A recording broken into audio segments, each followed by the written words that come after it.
Kalian penasaran bagaimana mata dapat memproses semua data ini? Nonton lebih lanjut. Bagaimana mata kita dapat melihat merupakan proses yang panjang, dan proses tersebut didukung oleh adanya sistem saraf pada susunan tubuh kita. Sistem saraf merupakan mekanisme penghantaran impuls saraf ke sistem saraf pusat. Pemrosesan impuls saraf dan perintah untuk memberi tanggapan, rangsangan, atau sistem yang mengatur kerja dari semua proses tubuh, yaitu bertujuan agar semua dapat bekerja sama dengan baik.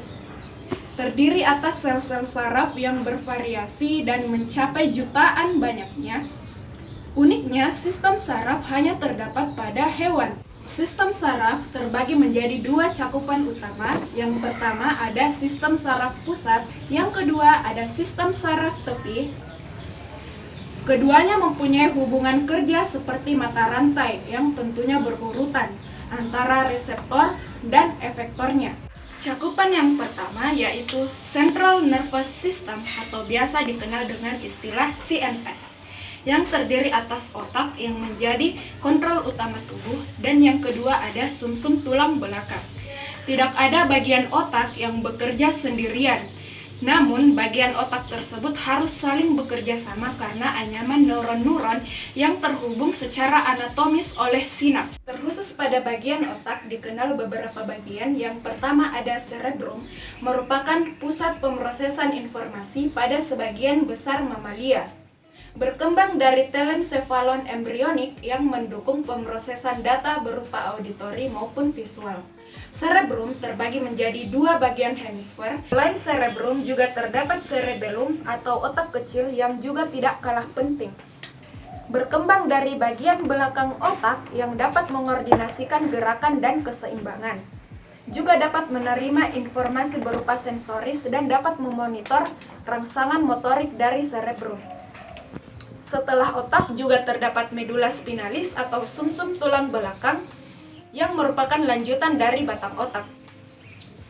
CNS telah selesai, maka yang selanjutnya ialah PNS atau Peripheral Nervous System, yang terdiri dari dua bagian utama, sistem saraf sadar maupun sistem saraf tidak sadar. Pengetahuan dan materi yang telah kakak paparkan, maka adik-adik dapat mencoba beberapa praktikum sederhana di rumah.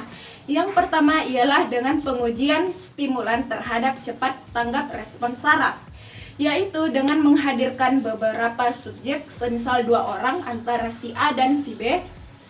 Dan dengan pengujian tersebut maka akan terlihat seberapa konsentrasi si A dan antara si B. Si A akan diberikan tanggapan berupa menangkap penggaris yang akan dilepaskan oleh si B. Maka dari hal tersebut akan terlihat tingkat konsentrasi si A dalam menangkap penggaris yang dilepaskan oleh si B. Ini saya akan melakukan praktikum sederhana dengan praktikan saya. Dengan menghadirkan zat yang menghasilkan bau dan membiarkan subjek menganalisis zat tersebut. Baiklah, untuk Anda saya persilahkan menutup mata.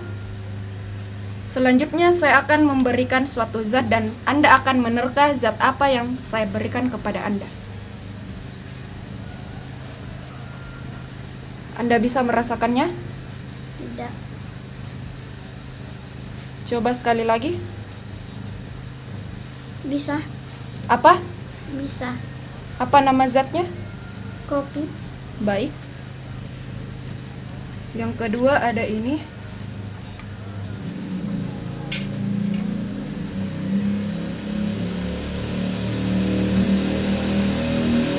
Anda bisa menerkanya?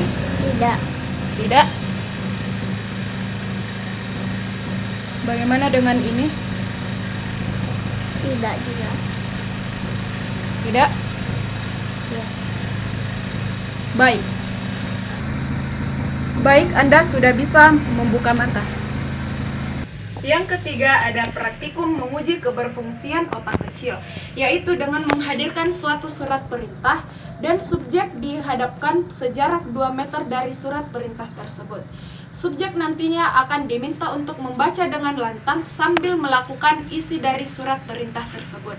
Dari hal tersebut kita akan mengamati bagaimana keserasian antara otak kecil dengan menerima informasi dari otak besar atau cerebrum. Bagaimana adik-adik mengenai materi dan penjelasan praktikumnya? Dalam melakukan hal ini, jangan lupa untuk mencatat hasilnya ya. Lalu, lakukan analisis lebih lanjut. Sekian dari saya, terima kasih. Wassalamualaikum warahmatullahi wabarakatuh.